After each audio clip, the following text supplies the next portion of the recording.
The idea of communicating to sell your involvement in science, I think that's a wonderful and very eloquent and compelling story that you built there that we can all learn from. But in the background, I have a hard time separating what we do individually from the 100,000-foot view that relates to scientific literacy. And so I think part of me rebels against that suggestion that we shouldn't all channel the inner, DeGrasses and this kind of stuff, because there's this cyclical relationship is that societies are struggling very much right now, trying to address this issue of scientific literacy, trying to get people to get involved with their school boards, trying to, to develop your elevator speeches, to try and do all these things that we're supposed to be doing to look at science beyond the individual projects that we're involved in. And yet there's this kind of double bind you're painting up here saying that, oh, facts don't matter to the public, as but the facts is what we're trying to develop here with scientific literacy. And so, granted, this is 100,000-foot view. This is not specifically the communication things that you're focusing your talk on, but what is the role for our communication in addressing scientific literacy in parallel with these other things? And we just assume that this, if we make good discussions and speeches about our own work, that this will just naturally follow? Or, should that be part of our discussion as we're, engaging the public in these other issues? I think this is one of the big questions for science communication right now that you've hit on. And yes, we need you as a scientist communicating.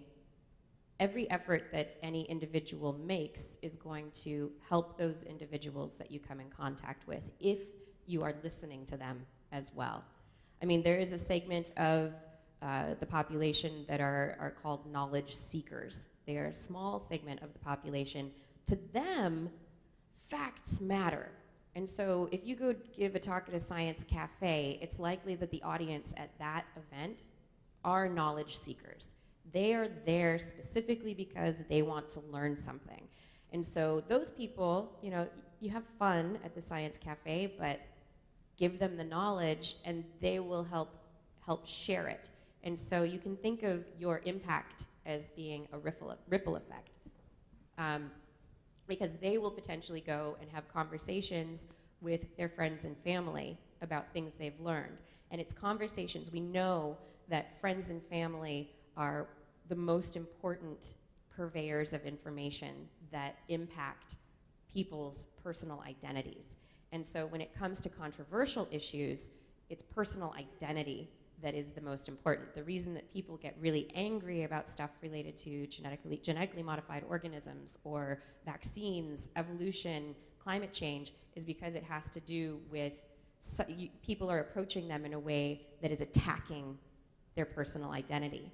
And so it's this concept of, for the people who are not necessarily knowledge seekers, approaching the audience in a way that doesn't attack them. And this is why demographics matter. You need to know what your audience is potentially concerned about. Are you talking with a bunch of, are you talking with a group of conservatives? Are you talking with a group of liberals? Are you talking with a very religious, devoutly religious group about something? And so that should help you frame the way that you approach talking with them so that it has the most positive impact. You might not change their minds immediately, but at least having an open, honest conversation and taking their concerns seriously is something that's very important. I don't know if that helps. One more question over here. Yeah.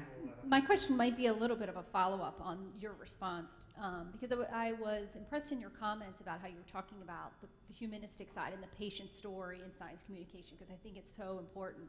And then you kind of made a comment that said, and I'm not going to get this right, but it was like, but don't use fear, or be careful about using fear, or whatever the language was there. And I think that's also really important because it can be sort of perhaps a turnoff in some ways. So I guess my question to you a little bit is, even as Murray was kind of making the presentation for KidneyX and the work that we're doing, we're not seeing action in the area of innovation because we're lacking that sense of urgency. We're lacking that sense of you are going to die from this if someone doesn't develop something.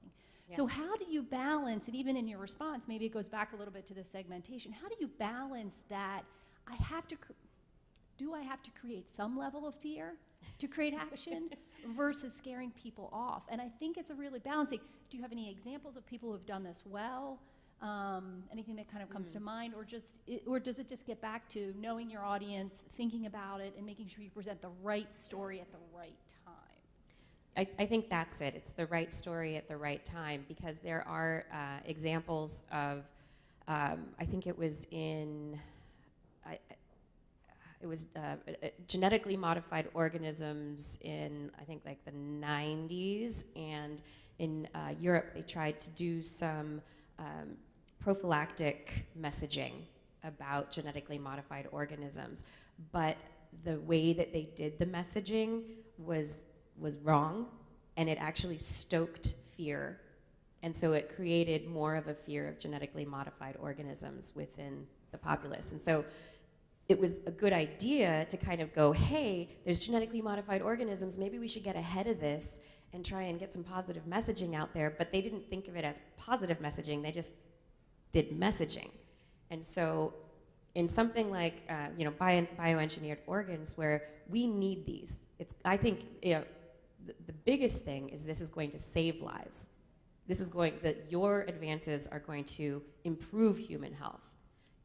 That's the focus, but then as a subtext, not the main point, but as a subtext, people are dying because they're on the transplant list. People are dying because they're not even making it to the transplant list. We don't have enough organs. This is going to save lives, So it's more of an emphasis in that case to be able to create the urgency. Yeah, you're welcome. Everyone, please thank Dr. Sanford for her. Thank you so much.